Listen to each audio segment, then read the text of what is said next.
आज मैं आपको एक मज़ेदार कहानी सुनाने जा रही हूँ जिसका शीर्षक है हीरे का कीमत। तो चलिए शुरू करते हैं। पुराने समय की बात है। एक गुरुकुल था। वहाँ बहुत से बच्चे पढ़ते थे। गुरुकुल के आचार्य सभी बच्चों को शिक्षा के साथ साथ नैतिक मूल्यों के विषय में अवगत कराते थे। उसी गुरुकुल में 3 गहरे दोस्त बन गए थे, श्याम, जुगल और प्रकाश। तीनों की दोस्ती बहुत गहरी थी। पूरे गुरुकुल में उनकी दोस्ती के किस्से मशहूर थे। गुरुजी भी उनकी दोस्ती से बहुत प्रभावित थे। तीनों एक साथ रहते थे, एक साथ अध्ययन करते थे, एक साथ खाना खाते थे। उसी गुरुकुल में एक राजकुमार भी पढ़ता था। राजकुमार अपने घमंड में रहता था।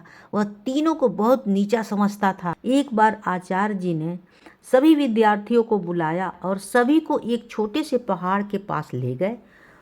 उसके बाद उन्होंने कहा, जो भी विद्यार्थी ऊपर तक चढ़ जाएगा उसे इनाम मिलेगा। सबसे पहले राजकुमार ने कहा, गुरुजी, सबसे पहले हमारा हक बनता है, हम पहले चढ़ेंगे। राजकुमार चढ़ने लगा। कुछ दूर चढ़कर वह फिसलकर नीचे आ गया। यह देखकर सब हंसने लगे। राजकुमार को बहुत गुस्सा आया, लेकिन गुरु की आगे वह कुछ न बोल सका। उसके बाद बारी बारी से सभी छात्रों ने कोशिश की, लेकिन जो भी चढ़ने की कोशिश करता फिसल कर नीचे आ जाता। सबसे बाद में उन तीनों दोस्तों का नंबर आया। तीनों ने आपस में सलाह की, श्याम देखो, जुगल की पकड़ अच्छी है, वह चढ़ सकता है। अगर हम तीनों कोशिश करेंगे तो कोई नहीं चढ़ पाएगा। हम एक काम करते हैं, मैं और श्याम नीचे से सहारा देंगे। पहले तू मेरे कंधे पर बैठ जा, फिर जुगल तेरे कंधे पर बैठ जाएगा। इस तरह आधी दूर तक पहुंच जाएगा। ऊपर ज़्यादा फिसलन नहीं है, वह आसानी से चढ़ जाएगा। हम तीनों न सही, लेकिन एक को तो इनाम मिल ही जाएगा। यह सुनकर जुगल बोला, ठीक है भाई, जो भी इनाम मिलेगा मैं तुम दोनों को साथ बांट लूँगा।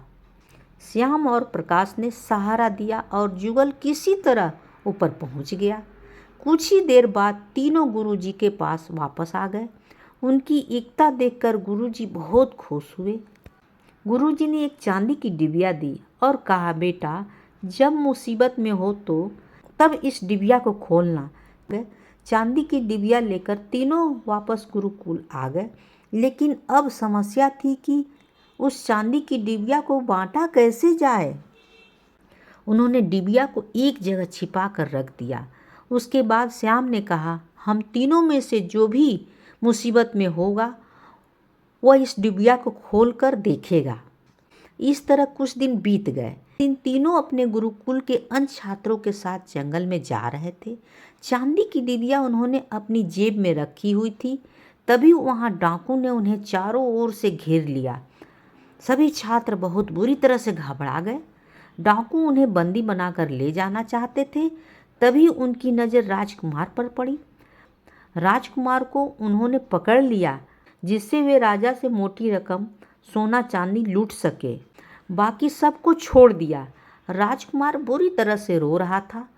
कोई भी उसकी मदद करने के लिए नहीं आ रहा था। तब वे राजकुमार को ले जाने लगे। तब श्याम ने चांदी की डिबिया उसकी ओर फेंक दी। चांदी की डिबिया में एक हीरा था। हीरे को देखकर डाकुओं की नीयत खराब हो गई। वे उस बड़े हीरे को पाने के लिए आपस में एक दूसरे को मारने लगे। मौका पाकर राजकुमार भागकर अपनी बाकी साथियों के साथ आ मिला। वे सभी भागकर गुरुकुल पहुंच गए। उधर हीरे की चमक में सारे डाकू एक दूसरे को मार डाले। राजकुमार ने श्याम, जुगल और प्रकाश से माफ़ी मांगी। उसके बाद उन्होंने अपने पिता राजा को सारी बात बताई। राजा ने तीनों को अपने राजमहल में बुलाकर सम्मानित किया। जब वे वापस अपने गुरुकुल आए तो उन्होंने अपने गुरु से भी पूछा, गुरुजी, इतना कीमती हीरा आपने हमें क्यों दे दिया? यह सुनकर गुरुजी हंसने लगे और बोले, बेटा, वह केवल एक कांच का टुकड़ा था जो बिल्कुल हीरे जैसा दिखता था।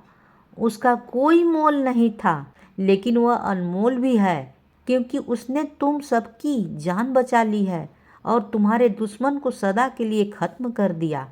अगर तुम उसी समय वह चांदी की डिबिया खोल कर देख लेते तो तुम उसे पाने के लिए आपस में एक दूसरे का दुश्मन बन जाते। इसलिए मैंने मना किया था। मुसीबत में तुम्हें हीरे से ज़्यादा अपनी जान प्यारी लगी, इसलिए तुम्हारी जान बच गई।